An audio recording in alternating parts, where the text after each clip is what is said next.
Hello everybody, welcome to a new episode. Today I'm in Denmark with my friend Jesper and we're gonna feed some of the Abronia and then we're gonna show you how he takes care of them. So let's first make some clips of you feeding the guys and we can talk a bit about these cool lizards. Okay? Yep. Cool.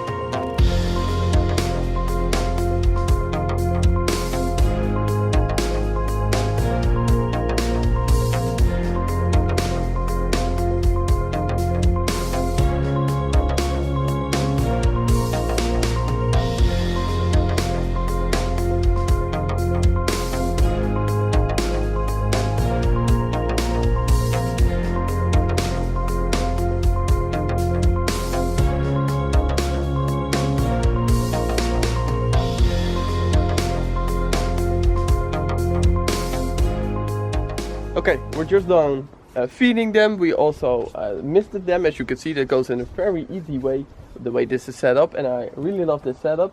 So let's talk a bit about why you have set them up like this. It's a bit strange because these are lizards from South America, so you would think you would keep them outside with a lot of heat, but these are actually more tame species, and in this case they are kept outside in Denmark the biggest time of the year, right? Yeah. Yeah, how long do you keep them outside? Normally from April to November. Okay. When the temperature at night drops down to 4 or 5 degrees, they need to come inside. Okay, for the winter. then they come inside. Yeah. And if you keep them outside, we keep them the same way? Yeah. Yeah, and why do we keep them like this? Because they need high ventilation. They don't do well in glass enclosure, and it's just easier to mist and keep humidity high. Yeah, okay. So that's really funny to hear because we think high humidity, so you would suspect high ventilation. How do I say this? Of course, you have a lot more evaporation, but it's really important that they are misted often, not too much. Some species, like the Cambelli you said, can be kept a bit drier than the rest of the species, and they also need high ventilation. They get easily fungus, and if they are kept humid and in glass tanks, they get a lot of fungus. Okay, that's really important. Okay, nice, good to know. And you set them up all really cool, but also pretty simple. Yeah. You can see there's a lot of cork bark and tillandsia, and tillandsia is probably there because it's also in their native range. Yeah, and they'll probably get some more tillandsia and bromeliads later on. Nice. What else? It's quite simple with a lot of corks, tubes, and tillandsia and some branches. That's it? Yeah. That's pretty much it. And do they also dig? Because I remember when I had the Litrogila, they used to dig a bit between the moss. Yeah. When they go down in the moss, it's probably because they need humidity. Okay.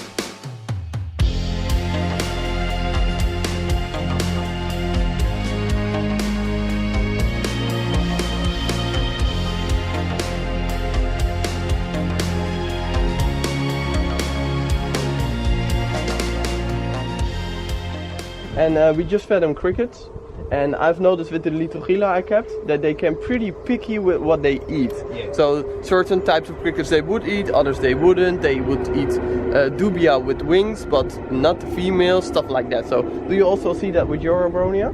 Yeah, they like a lot insects that crawl up the sides because then they get activated by stimulants from them crawling up. Okay.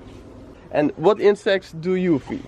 Banana roaches, steppe crickets. Steppe crickets, yes. I think it's called in English. Yeah. Waxworms, and I think that's about it. And what would they absolutely won't feed on? Is there something you try to offer them and they just won't eat it? Not really. Mealworms, not that much, but some say they also eat that. Okay, so it depends a bit on what they're used to maybe. When you keep them outside, there's one thing that's also really important to them, I believe, and that's UV light, right? Yeah. Yeah, they need a lot of UV, and that's really important to them. And a lot of people also see when they keep their Abronia completely inside, so inside the whole time of the year, then their colors are starting to fade a bit or change actually. So that's why it's really important to give them as much natural sunlight as possible. And yeah, you already seen a video from me showing you an outdoor enclosure with more native species that are used to this climate.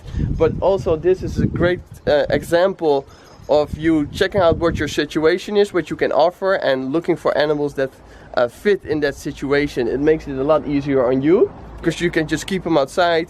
You don't have to put light bulbs around it. You just have to mist the enclosure. You don't have to worry about ventilation. And I've heard, I don't know if it's true, that if you keep them like this outside, the mites somehow are less attracted, or they can't settle enough and cause troubles to the Abronia. That's true too. So that's also a really important way you can keep the mice away and have some healthy Abronia. When you're keeping it outside, one thing you have to keep in mind is rodents, native rodents. Yeah. They can't get in and try and keep them out from. I found out lifting them up from the ground is probably a good idea. Okay, that's really good idea. And I see this is not plastic. No. This is steel mesh. Yeah. So that's really important. And you have this beam here you put in front of it if you're not here. Yeah. Just to prevent it's not. Oh yeah, we can show it to you. It's a really simple but perfect solution. And of course, this setup is for Abronia, but you could also think of this setup for montane chameleons, maybe some Asian species that are living in more montane situations.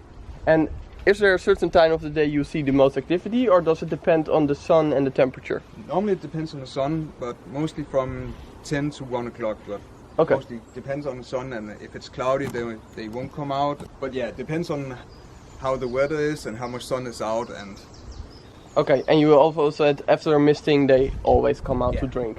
I got told that a lot of bacteria from the crickets falling into the water bowls, and some say they won't drink from water bowls, others say they will and drink from bromeliads. Yeah. So in nature it gets exchanged a lot from rain. So and that's also a really important part. In the more old books and encyclopedias, you often see exchange the water at least once a week. That's absolutely something you don't want to do with most snakes, but especially not with lizards like these. If you have a water bowl in there, if you decide to put a water bowl in there, keep it clean, exchange it every day, clean the walls, because bacteria grow in the water bowl along the sides. You can feel it when it's more slippery. That's all bacteria, and that's really bad for these lizards and a lot of other animals.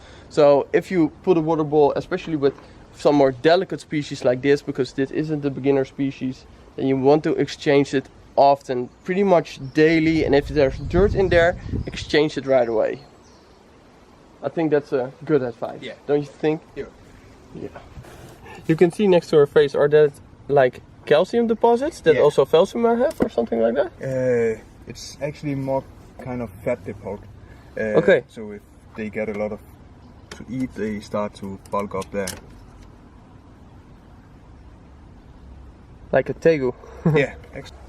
Well, and with this one, it looks a lot like the Vasculinis. Yeah. How can you see the difference between the two? They have red on the face, where Vasculinis have more bluish face. Okay. And these are of course also from a different region? Yeah, but live close by. Ah, there's the other one. I didn't even see that one. That's the male. Yeah. As you can see, it's clearly more bulky. Much bigger head. Yeah, much bigger head.